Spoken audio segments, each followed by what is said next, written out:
Кыргыз тилин билбегендер мамлекеттик кызматка алынбайт. Мындай норма мамлекеттик тил тууралуу мыйзамдын жаңы редакциясында ишке кирет. Мыйзам долбоору Жогорку Кеңештин социалдык саясат боюнча комитетинде жактырылды. Эми жалпы жыйында каралуусу күтүлүүдө. Кыргыз тилин билүү талабы азыркы мыйзамда дагы бар. Мамлекеттик тилде ар кандай деңгээлде окуп, жазып, өз оюн айтып жана эл алдында сүйлөй билүүгө милдеттүү кызматкерлердин тизмеси бекитилген. Анда президенттен баштап айыл өкмөттөрдүн кызматкерлерине чейин белгиленген. Кыргыз тили билүү деңгээлин текшерүү үчүн атайын Кыргыз тест мекемеси негизделген. Чиновниктер тесттен өтүп сертификат алат. Бул сертификаттардын ар кандай түрлөрү бар. Айтсак А1, А2, Б1, Б2, С1. А1 сертификатын алуу үчүн элементардуу сөздөрдү билип, сүйлөй билүү керек. Ал эми С1 деңгээлдеги сертификат кыргыз тилин эң мыкты билгендерге тапшырылат. Тиешелүү мыйзам жана тестирлөөнүн бар экенине карабастан, кээде мамлекеттик тилди билбеген аткаминерлерди көрүп жүрөбүз. Маселен, жыл башында эле Жарандык авиация агенттигинин жетекчиси Тимур Аскаров орус мектепте окуганын шылтоо кылып, мамлекеттик тилди билбей турганын мойнуна алган. Тимур Алмазович, вы кыргызский понимаете, либо на русском нужно задать вам вопрос? Желательно, если можно, на русском. А если мы не знаем русский язык? Тогда переводчик нужен будет. Я прошу прощения, это моя вина. Мне очень стыдно, что я кыргыз понимаю по-кыргызски достаточно хорошо и не могу изъясниться хорошо.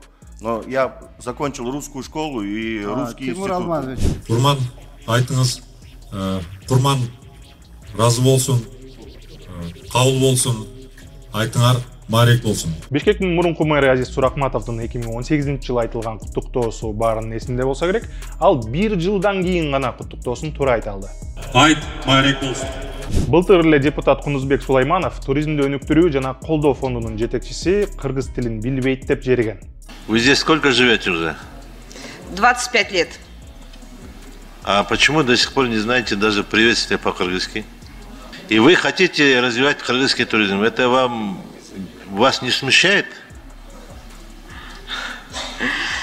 Я хочу продвигать Кыргызстан за рубежом, а изучить язык, если это первая необходимость. Кыргыз тили маселеси Артем Новиковда да болгон. 2018-жылы ал экономика министри болуп турган маалында журналисттер Новиков жаңы эле кыргызча үйрөнүп баштаганын аныкташкан.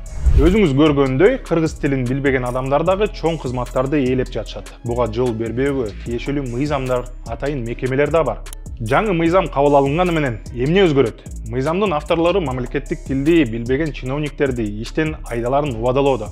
Ал иш жүзүндө кандайча аткарылат, азырча белгисиз. Жаңы мыйзамда дагы бир талап бар. Телеканал, радиолордун эфирлеринин жок дегенде 70% кыргызча болушу шарт. Бирок буга окшош талап азыркы мыйзамда деле бар.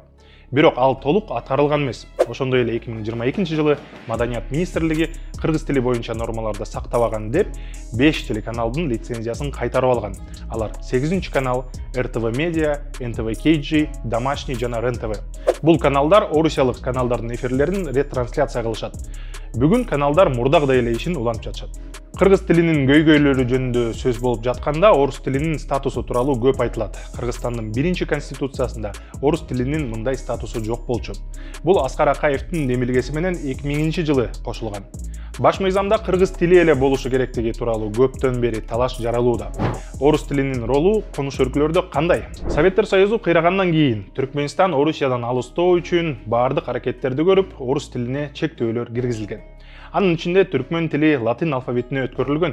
Түркмөнстандын билим берүү тармагында орус тили көп колдонулбайт. Ошондуктан өлкөдө орус тилин билбеген 1 муң пайда болду. Өзбекстандагы орус тилин конституцияда атаган эмес, бүт документтер биринчиден өзбекче жазылат, муктаждык жаралган учурда гана орус тилине которулат. Калктын көпчүлүгү орусча сүйлөбөйт. Билим берүү тармагында орус тилинин таасири азайып бара жатат.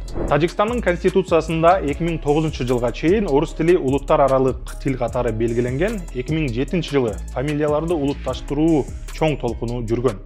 Анда Тажикстандын президенти өз фамилиясынан Оф мүчөсүн алып Имамали Рахмон болгон.